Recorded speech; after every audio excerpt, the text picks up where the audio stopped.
Today we're making my 5 favorite puff pastry appetizers, perfect for New Year's Eve.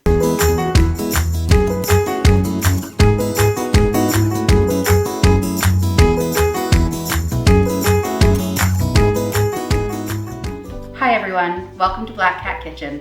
I hope you're doing well.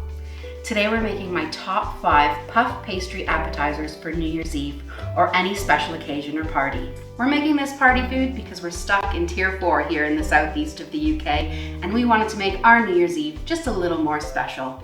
I'm going to show you how to turn this into this. These are all of the ingredients you'll need to make the 5 appetizers. Now I'm using store-bought puff pastry. You can make your own, but store-bought's just as nice for something like this. And just liberally flour your work surface. And let's roll out our puff pastry. Like any pastry, you're going to want to turn this a few times as you're working with it. Keeps it a little bit more even. And you want your pastry to be fairly cool, so keep it in the fridge until you're ready to use it. You can buy the sheets of puff pastry as well. They just didn't have it in my shop, so I'm rolling it out today. You want it to be about 5 millimeters thick. I've cleaned up my edges and now we're going to cut 2" by 2" squares. So what I like to do is just pop my ruler down and just make a little mark every 2 inches. And we'll do the same on the other side. One more line up this side so we can make sure we have nice even cuts all the way across. And then we just need to cut out our squares.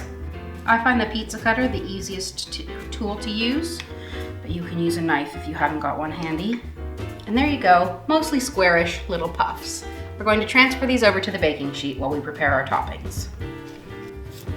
These were something that my Zia Teresa and my cousin Romina used to make all the time for holidays. Needless to say, it stuck with me.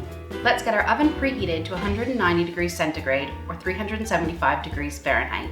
I've sliced up my vine tomato. You can use any tomato you like, but make sure it's one that has really good flavor because it is the main flavor for this appetizer.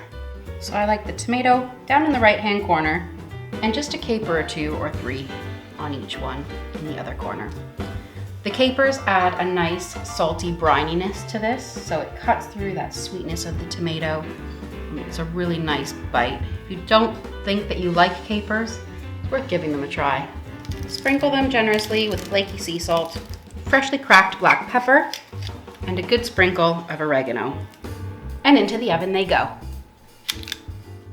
For our Brie and Cranberry bites, I'm going to be using this little cutter to cut out my little circles. If you don't have a little round cutter or a little fluted one, you can definitely just cut these into squares. It works just as nice. So I'm just going to take our little rounds and press them into my molds. These are meant to be tiny, so don't worry if they don't fill the mold completely. Chop your Brie into small pieces. You don't need much cheese because they're such small little appetizers.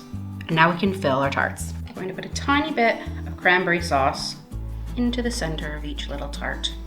I'm just using a high quality cranberry sauce from the grocery store for this one, but you can make your own. And you can watch my video on making sauces in the Make Ahead Sauces video, if you want to be a little extra. Top each bit of cranberry with a piece of your Brie, and these are ready for the oven. We're going to grate our cheese for our ham and cheese pinwheels. I'm using a strong cheddar here. Use whatever you like. Gruyere goes really nice with ham. You can use Gouda, you can use different meat fillings or no meat fillings. The options are endless here. I'm just going to make this edge a little bit thinner because that's going to seal the end of our ham and cheese wheels. So take your ham and layer it on. Probably 3 pieces will be enough for this one. Sprinkle it with some of your cheese. Super easy, but they taste and look amazing. This is a great time to get your kids involved. They can just fill them with whatever you like and then you can roll them up and bake them. A great activity for lockdown. So let's start with the non-squishy end and just start rolling it up. You want to try and roll these as tight as possible. And then when we get to the end, just a bit of water on my finger, and that just helps seal it in place. And that's ready for slicing. You want these to be about 1 centimeter thick. That's exactly what you're looking for. We're going to pop them onto our baking sheet. I've taken another larger piece of our puff pastry and we'll be making cheese twists. I'm using Branston pickle on this recipe. You can use any sort of jam or jelly or chutney that you like. Just adds a little bit of spice and flavor to the twists. And then we'll sprinkle it with our cheese. Again, any cheese you like here will do. I'm using a strong cheddar. And now we're just going to fold it over. And we're really going to press that down. We're going to take our cutter and cut these into little strips.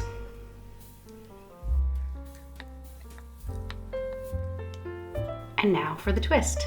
Just hold either end, twist them in the opposite direction, give them a nice little twist, and they're ready to go on your baking tray.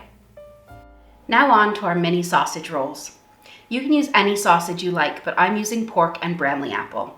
I've taken the casings off, so I just have the sausage meat to work with. So we just take our sausage, leaving a little lip on either end.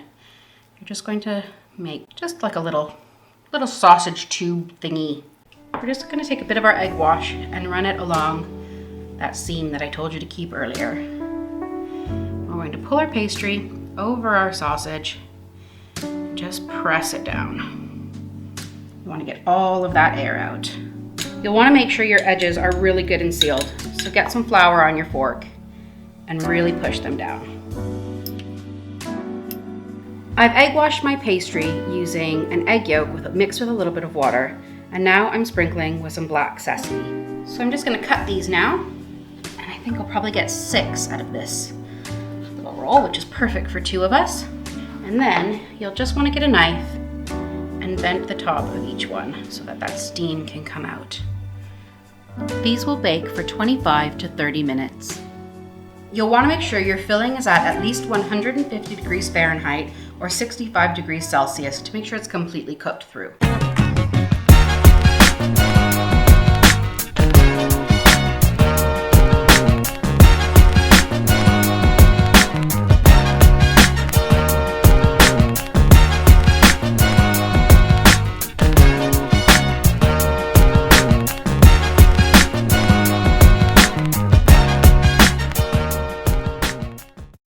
A short message from Zelda and Gordon.